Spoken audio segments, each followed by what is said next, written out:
सुप्रभात विद्यार्थियों। आज हम कक्षा 10 के हिंदी पाठ्य पुस्तक क्षितिज भाग 2 के का जो गद्य खंड है उसका प्रथम पाठ नेताजी का चश्मा का अध्ययन करेंगे।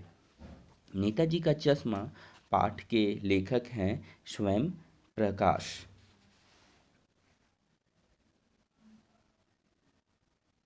पाठ आरंभ करने से पहले मैं आपसे यह जानना चाहूँगा कि देश किसे कहते हैं। चारों ओर से घिरे भूभाग का नाम ही देश नहीं होता। देश बनता है उसमें रहने वाले सभी नागरिकों, नदियों, पहाड़ों, पेड़ पौधों, वनस्पतियों, पशु पक्षियों से और इन सबसे प्रेम करने और इनकी समृद्धि के लिए प्रयास करने का नाम ही देशभक्ति है। स्वयं प्रकाश जी ने नेताजी का चश्मा कहानी के द्वारा देश के करोड़ों नागरिकों के योगदान को, देशभक्ति में इनका क्या योगदान रहा है, उसको रेखांकित करते हैं।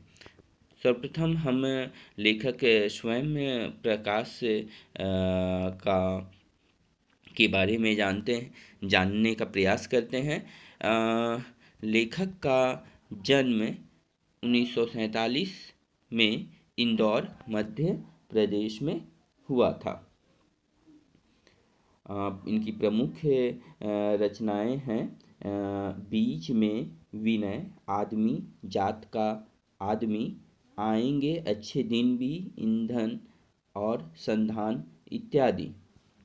अगर इसकी भाषा शैली की बात की जाए तो आम बोलचाल की खड़ी बोली के साथ साथ तत्सम, तद्भव, सच और आगत शब्दों का प्रयोग इन्होंने किया है। चलिए अब हम पाठ की ओर बढ़ते हैं। नेताजी का चश्मा, इस पाठ को मैंने कुछ हिस्सों में विभाजित किया हुआ है। ये पाठ का सार है और इसके द्वारा आप कहानी को अच्छी से भली भांति समझ सकेंगे। कस्बे में नेताजी की प्रतिमा, नेताजी मतलब सुभाष चंद्र बोस की प्रतिमा। एक व्यक्ति हैं हालदार साहब, जो अपनी कंपनी के काम के सिलसिले में हर 15 दिन में एक कस्बे से गुजरते हैं। वह कस्बा कैसा है? तो उस कस्बे में बाजार, लड़के लड़कियों की एक स्कूल है, एक सीमेंट का छोटा सा कारखाना, 2 ओपन एयर सिनेमा घर और एक नगर पालिका भी थी। नगर पालिका के किसी अधिकारी ने वहाँ के मुख्य बाजार के चौराहे पर नेताजी सुभाष चंद्र बोस की एक संगमरमर की प्रतिमा लगवा दी थी। नगर पालिका मतलब म्यूनिसिपालिटी। तो अगर किसी कस्बे में म्यूनिसिपालिटी है तो वो कुछ ना कुछ काम तो करेगी ही ना। जैसे कोई सड़क बनवा दी, पेशाब घर बनवा दिया, तो कभी कवि सम्मेलन करवा दिया। अब ये नेताजी की मूर्ति के निर्माण कैसे किया गया, इसके बारे में। मूर्ति के निर्माण की शीघ्रता, इस प्रतिमा को बनाने का काम हाई स्कूल के ड्राइंग मास्टर मोती लाल जी को सौंपा गया था। उन्होंने 1 महीने में मूर्ति बनाकर तैयार कर दिया। उस मूर्ति में बस एक चीज़ खटकती थी, वह थी कि नेताजी के आँखों का चश्मा। मूर्ति की आँखों पर संगमरमर का चश्मा नहीं था। संगमरमर का चश्मा ना होने के कारण उसकी जगह सचमुच का चश्मे का काला फ्रेम मूर्ति को पहना दिया गया था। जब हालदार साहब ने यह मूर्ति देखी तो उन्हें बड़ा आश्चर्य हुआ।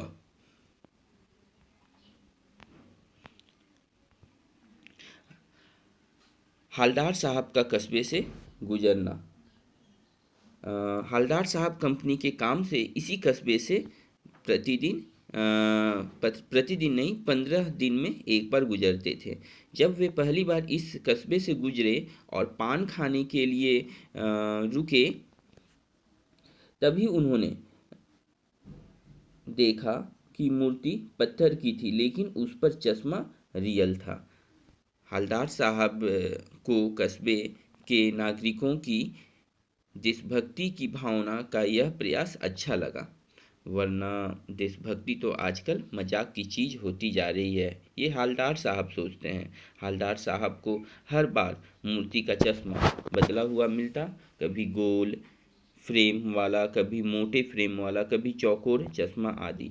जब हालदार साहब से यह रहा नहीं गया तो उन्होंने पान वाले से चश्मा के बदलने का कारण पूछ ही लिया। पान वाले ने कहा, कैप्टन चश्मे वाला चश्मा चेंज कर देता है।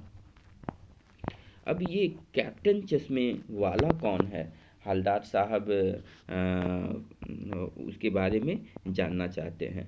तो कैप्टन चश्मे वाला एक चश्मे वाला है जिसे बगैर चश्मे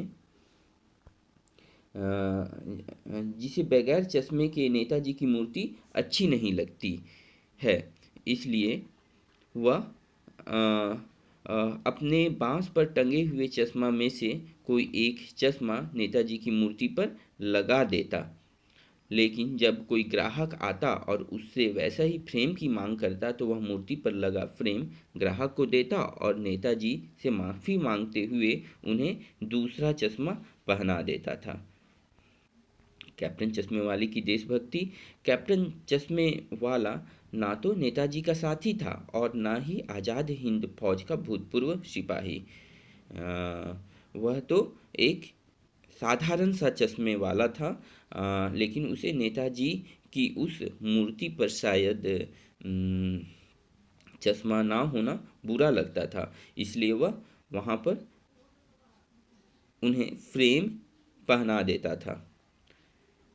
पान वाले ने व्यंग्य से मुस्कुराकर कहा कि वह लंगड़ा क्या जाएगा फौज में, पागल है पागल, देखो आ रहा है। हालदार साहब को पान वाले द्वारा एक देशभक्त का इस तरह मजाक उड़ाना अच्छा नहीं लगा। अब कैप्टन चश्मे वाला का व्यक्तित्व कैसा था, इसके बारे में हम जानते हैं।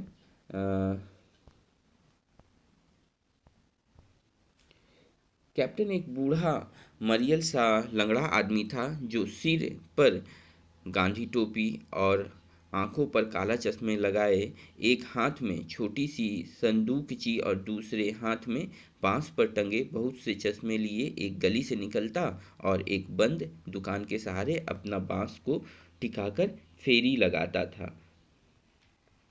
हालदार साहब लगभग 2 साल तक काम के सिलसिले में उसी कस्बे से गुजरते रहे और नेताजी की मूर्ति में बदलते हुए चश्मे को देखते रहे। एक बार हालदार साहब ने देखा कि मूर्ति के चेहरे पर कैसा भी चश्मा नहीं था। चौराहे की दुकान भी बंद थी, पान वाले का भी दुकान बंद था। पान वाले से पूछने पर पता चला कि कैप्टन मर गया है। हालदार साहब उदास हो गए और सोचने लगे, उस पीढ़ी का क्या होगा जो अपने देश के लिए सर्वस्व लुटाने वालों पर हंसती है और अपने लिए बिकने का मौका ढूंढती है। 15 दिन के पश्चात जब हालदार साहब पुनः उसी कस्बे से गुजरते हैं तो सोचते हैं कि प्रतिमा के पास नहीं रुकेंगे, पान भी कहीं आगे खा लेंगे, पर आदत से मजबूर होकर आंखें चौराहा आते ही मूर्ति की तरफ उठ गई। गाड़ी से उतरकर तेज तेज कदमों से मूर्ति की तरफ आगे बढ़े। सामने आकर अटेंशन से खड़े हो गए। उन्होंने देखा मूर्ति पर सरकंडे से बना चश्मा लगा हुआ था, जिसे शायद बच्चों ने बनाकर मूर्ति को पहना दिया था। इतनी सी बात पर हालदार साहब की आंखें भर आई। इस प्रकार लेखक स्वयं प्रकाश जी ने अपनी कहानी नेताजी का चश्मा के माध्यम से देश के करोड़ों गुमनाम नागरिकों के योगदान को उजागर किया है। देश के निर्माण में अपने अपने तरीके से बड़े के साथ साथ छोटा देशभक्त भी योगदान देता है। उन छोटे देशभक्तों में बच्चे भी शामिल हैं। तो ये था पाठ का सार। अगली कक्षा में हम इस कहानी का प्रश्नोत्तर जानेंगे। धन्यवाद।